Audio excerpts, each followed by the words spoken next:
بسم اللہ الرحمن الرحیم۔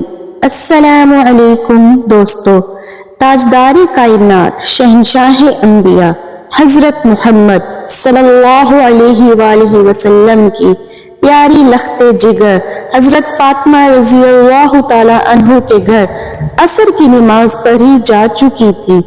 سیدہ فاطمہ نے افطاری بنانا شروع کرنا تھی تو حضرت فاطمہ رضی اللہ تعالی عنہا نے سب سے پہلے آٹا دیکھا کہ گھر میں آٹا بھی ہے کہ نہیں۔ آپ نے دیکھا صرف 4 ہی روٹیوں کا آٹا موجود تھا۔ شیر خدا حضرت علی کے علاوہ ننھے شہزادوں، جنت کے سرداروں حضرت حسن و حسین بھی روزے سے تھے۔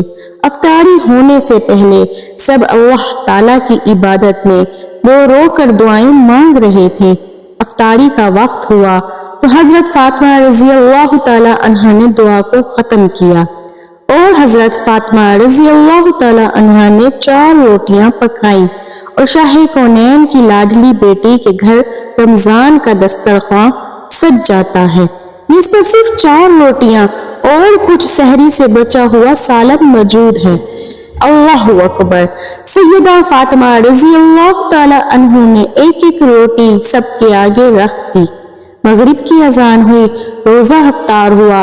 حضرت علی، حضرت حسن اور حضرت حسین رضی اللہ تعالی عنہ نے اپنی اپنی روٹی کو ختم کیا۔ حضرت فاطمہ رضی اللہ تعالی عنہ نے آدھی روٹی کو کھایا اور کچھ ذہن میں آیا تو آپ نے آدھی روٹی کو اپنے چادر کے پلو کے ساتھ باندھ لیا۔ بچوں نے پوچھا، ماں کیا بات ہے؟ سب نے اپنی اپنی روٹی کھا لی ہے، آپ رضی اللہ تعالی عنہ نے اپنی روٹی آدھی کھائی ہے اور آدھی کو چادر کے پلو میں باندھ لیا ہے۔ حضرت فاطمہ رضی اللہ تعالی عنہ نے فرمایا، میرے بابا نے پتہ نہیں کچھ کھایا ہوگا یا نہیں، میں نے آدھی روٹی اپنے بابا کے لیے رکھی ہے۔ حضرت فاطمہ رضی اللہ تعالی عنہ آدھی روٹی اپنے بابا کو دینے کے لیے اپنے بابا کے گھر کے دروازے پر پہنچی۔ حضرت محمد صلی اللہ علیہ وآلہ وسلم مسجد میں نماز ادا کر کے واپس آئے تو دیکھا کہ حضرت سیدہ فاطمہ رضی اللہ تعالی عنہا دروازے پر کھڑی ہیں۔ حضرت محمد صلی اللہ علیہ وآلہ وسلم نے فرمایا، اے میری لاڈلی، دروازے پر کیوں کھڑی ہے؟ اندر کیوں نہیں گئی ہو؟ حضرت محمد صلی اللہ علیہ وآلہ وسلم کی لاڈلی بیٹی فاطمہ رضی اللہ تعالی عنہ نے جواب دیا، بابا جان اندر آنے کی اجازت دو گے تو اندر داخل ہوں گی۔ سبحان اللہ۔ حضرت محمد صلی اللہ علیہ وآلہ وسلم نے اندر آنے کو کہا۔ حضرت فاطمہ رضی اللہ تعالی عنہ نے اپنی چادر کے پلو سے روٹی کو کھولا اور روتے ہوئے کہنے لگی، اے بابا جان، میں افطاری کر رہی تھی کہ آپ صلی اللہ علیہ وآلہ وسلم کی یاد آ گئی تو میں نے آدھی روٹی کھا لی اور آدھی روٹی لے کر آپ صلی اللہ علیہ وآلہ وسلم کی خدمت میں حاضر ہو گئی۔ یہ بات سن کر حضرت محمد صلی اللہ علیہ وآلہ وسلم کی آنکھوں میں آنسو آ گئے۔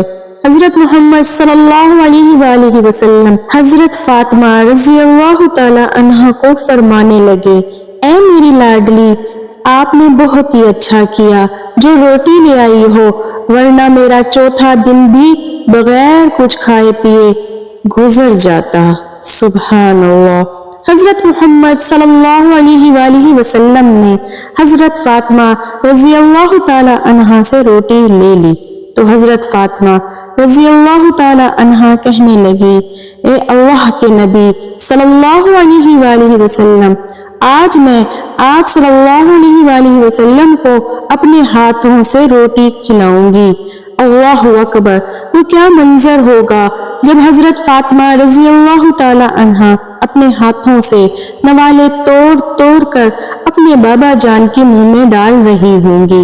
جب روٹی ختم ہو گئی تو حضرت فاطمہ رضی اللہ تعالی عنہ کی آنکھوں میں آنسو آ گئے۔ حضرت محمد صلی اللہ علیہ وآلہ وسلم فرمانے لگے، اے میری پیاری جان، میری لاڈلی بیٹی، اب کیوں رو رہی ہو؟ حضرت فاطمہ رضی اللہ تعالی عنہ نے سکسکیاں بھرتے ہوئے کہا، اے میرے بابا جان، کل کیا ہو؟ کیا میرے گھر میں کھانے پینے کے لیے کچھ ہوگا؟ آپ صلی اللہ علیہ وآلہ وسلم کے گھر میں کچھ کھانے پینے کے لیے ہوگا۔ حضرت محمد صلی اللہ علیہ وآلہ وسلم یہ بات سن کر بی بی فاطمہ رضی اللہ تعالی عنہا کے سر مبارک پر ہاتھ رکھ کر فرمایا، اے میری پیاری لاڈلی بیٹی، آپ بھی صبر کر لینا، میں بھی صبر کر لوں گا، اس کے بدلے اللہ تعالی ہماری امت کو بخش دے گا۔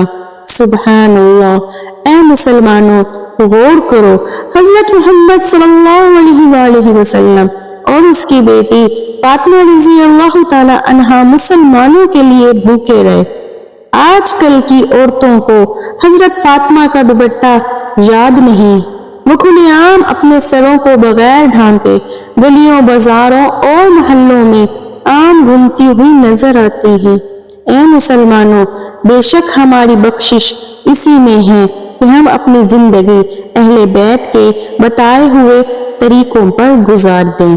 اللہ کریم ہمیں نبی کریم صلی اللہ علیہ وآلہ وسلم اور ان کی پیاری آل سے سچا عشق عطا کرے، آمین۔ اللہ پاک سے دعا ہے کہ اللہ پاک ہم سب کو اپنے پیارے حبیب حضرت محمد صلی اللہ علیہ وآلہ وسلم کے بتائے ہوئے طریقوں کے مطابق زندگی بسر کرنے کی توفیق دے، تاکہ ہمیں دنیا میں بھی کامیاب ہو اور آخرت میں ہمیں اچھا ٹھکانہ جنت الفردوس ملے، آمین۔ دوستو، اگر آپ کو یہ ویڈیو اچھی لگی ہو تو چینل کو سبسکرائب کر کے کمنٹ میں ضرور بتائیے گا۔ جزاک اللہ۔